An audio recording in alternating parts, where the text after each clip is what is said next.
We have Dan Perry joining us right now, the former chief editor for Europe, Africa, and the Middle East for the Associated Press. So the way it works, Axios claims in its reporting that there was like this, or there's this letter of intent they're working on, where they would stop the war and negotiate for 30 days on all these other issues. I don't know how that changes where we are, Dan, which is my first question. But apparently it sparked a tense call between Trump and Netanyahu, and I'll play in a moment what Trump said about that. But first, on the merits, what do you think about all of this idea? All right, we'll pause for 30 days. I mean, we're in a ceasefire now, supposedly we're talking. How is this different or better?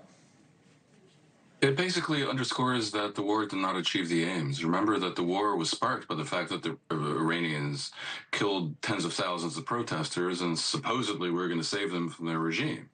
On top of which, the U.S. and Israel had a whole series of demands, which included not just Iran's nuclear ambitions, but also their long-range ballistic missiles that can reach Europe, and in particular, the jihadist militias that Iran has placed strategically all over the Middle East to destabilize that region. Hezbollah in Lebanon, the Houthis in Yemen, the Shiite militias in Iraq, Hamas and Islamic Jihad in Israel, Palestine. It's an incredible aggression that Iran has done against the region. It looks like, if this Axios report is true, and the U.S. indeed is looking for an off-ramp, right, and will grasp at any straw to achieve one, then it's really down to the nuclear issue. And then the best case scenario is that on Hormuz, we return to the status quo antebellum, because there was no actual blockage of the Strait of Hormuz before the war, in exchange for something that looks a lot like the Obama era JCPOA, where the Iranians end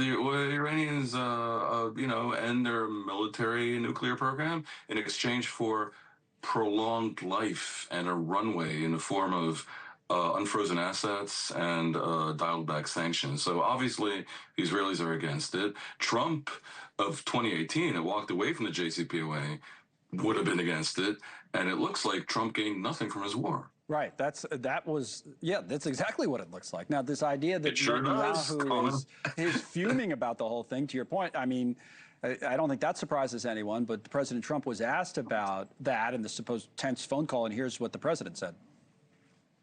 He'll do whatever I want him to do. He's a very, very good man. He'll do whatever I want him to do, and he's a great guy. To me, he's a great guy. Don't forget, he was a wartime prime minister, and he's not treated right in Israel, in my opinion. I'm right now at 99% in Israel. I could run for prime minister, so maybe after I do this, I'll go to Israel, run for prime minister. I mean, so there's that. But, you know, he's probably right about he'll do whatever I want him to do. Does he have much choice? No, of course not. I mean, Israel's war machine is fabled and amazing. Israel has incredible intelligence. It has a top 10, maybe top 5 air force. Israel punches above its weight in every conceivable way, but they cannot continue a war on all these fronts, Lebanon, Iran, Yemen, the Palestinians, without U.S. munitions.